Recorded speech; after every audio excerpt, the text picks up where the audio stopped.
Vamos a ir cerrando este bloque. Lo tenemos en línea a Gabriel Selpo, es economista de la consultora Elipsis. Recién hablábamos con nuestro colega uruguayo de los problemas de inflación que tiene Uruguay. Nosotros tenemos más problemas, ¿no? Uruguay tiene el 10, nosotros ya estamos por el 35. Gabriel, ¿cómo estás? Buenas tardes. ¿Qué tal, Pablo? ¿Cómo te va? ¿Todo Muy bien, bien? gracias. Gabriel, bueno, ayer se conoció la inflación del INDEC, 1,8.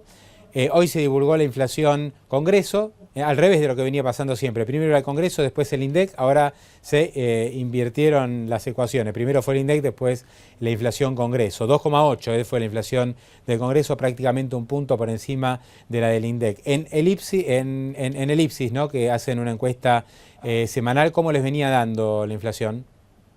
También por encima de la del INDEC hace unos cuantos meses, prácticamente desde que surgió la medición. Nos llevamos acumulado una diferencia ya de 5 puntos aproximadamente, que es considerable, ¿no? Y está muy cercana igual a la inflación Congreso, o por ejemplo la que sigue Baco a la nuestra, pero sin embargo todas se alejan bastante de la que es la inflación nacional que refleja el INDEC. ¿Y qué significa que el Congreso que el INDEC no mide bien la inflación a pesar de cambio metodológico, a pesar de que es una inflación que está por encima del promedio claramente de la que se divulgaba hasta el año pasado? ¿Sigue habiendo problemas con la medición oficial?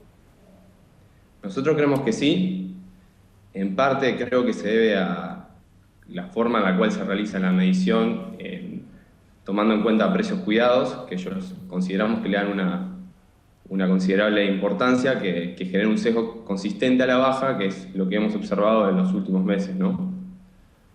¿Y en qué consisten los problemas metodológicos? ¿Cuáles serían las principales causas?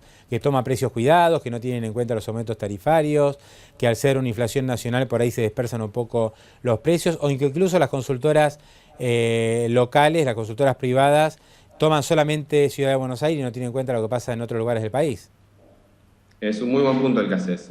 Cada vez que hablamos de inflación, tenemos que rever bien cada metodología de cada consultora y ver bien a qué punto geográfico se está refiriendo y qué tipo de canasta está tomando, porque también fueron cambiando las canastas de acuerdo a las distintas encuestas de consumo de hogares que se fueron realizando, ¿no? Y hay canastas que, por ejemplo, la última canasta tiene un menor peso en lo que tiene que ver con los consumos de servicios básicos como electricidad, el agua, el gas, que han tenido un importante aumento en los últimos meses, ¿no? Eso por un lado. Y también tenemos que ver por el otro el tema de los precios cuidados. Primero por el lado ¿cómo se dice?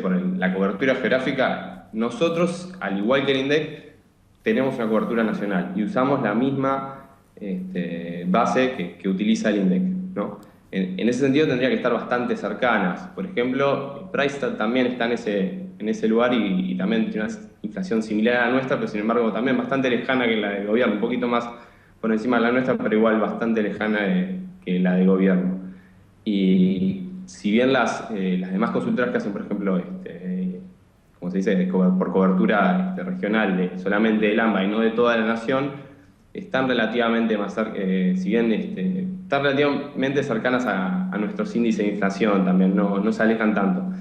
Con respecto a precios cuidados, lo que notamos es que sí, que leyendo detalladamente la metodología puede darse a entender que en vez de tomar, por ejemplo, de un rubro gaseosas, por decirte un caso específico, en vez de tomar distintas cantidades de distintos tipos de envases, de distintos tipos de marcas, se tome solamente la que toma en cuenta precios cuidados. En base a eso, si mantienen ese precio de ese marca específica y de ese tipo de envase específico, podrían llevar continuamente un relevamiento de ese precio sin tomar en cuenta todo el universo de bebidas que hay, como otras marcas.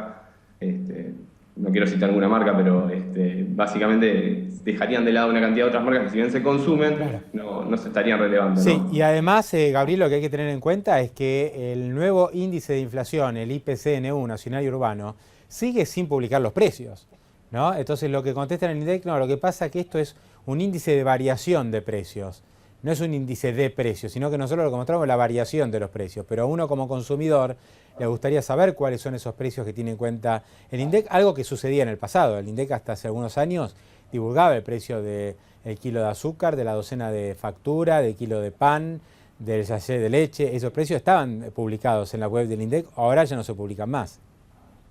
Exactamente, exactamente. La verdad que es una lástima que se haya dejado de hacer. Para hacer un poco el chivo, nosotros sí realizamos ese trabajo, por ejemplo, pero es con la misma con el mismo sentido que antes lo realizaba el INDEC, de generar transparencia, generar credibilidad y poder que la gente en definitiva termine confiando en ese índice, que nos haría bien ver a todos, la verdad. Lo que hicimos fue ese trabajo de tomarnos el trabajo de realizar, de mostrar los precios promedios de cada una de los ítems que relevamos y mostrárselos a los que realmente quieren consultar por ellos, ¿no? De esta forma pueden saber, bueno, si relevan un precio de una Coca-Cola, perdón por la marca, que es en concordancia con el que yo veo, bueno, tiene sentido este índice, si no, no presentaría mucha credibilidad, ¿no? Te pregunto por último, ¿cuál es la tendencia de mayo? Es decir, abril tuvo menos inflación claramente que marzo, pero también es un mes de poca estacionalidad. ¿Mayo repetiría abril o, digamos, vamos a tener alguna sorpresa, por lo que ustedes ya están viendo? Los primeros datos muestran una clara desaceleración, continuando con la tendencia que se generó en las semanas posteriores a la evaluación, que hubo un pico, pero luego comenzó a bajar en línea con la caída de la actividad, que nosotros se la atribuimos principalmente a ello, ¿no? También es importante que el tipo de cambio también se encontró fijo como una ancla nominal para controlar un poco la suba de precios y no se terminen esterilizando, que era uno de los riesgos que existía después de la evaluación y la fuerte suba de precios. Actualmente estamos viendo que están desacelerando de forma considerable. Sin embargo, hay ciertos riesgos debido a que el Banco Central, por ejemplo, tiene que comenzar y ha comenzado a subir el tipo de cambio actual para no retrasarse y puede de vuelta generar un poquito de aumento de precios, pero estimamos que va a estar en el orden del 2% o incluso por debajo de ello, ¿no? Es decir, que mayo va a ser muy parecido a abril en términos de precios. Sí, debería de estar en ese orden. Gabriel Selpo, de Lipsis, un gran gusto. Muchas gracias. Igualmente, hasta luego.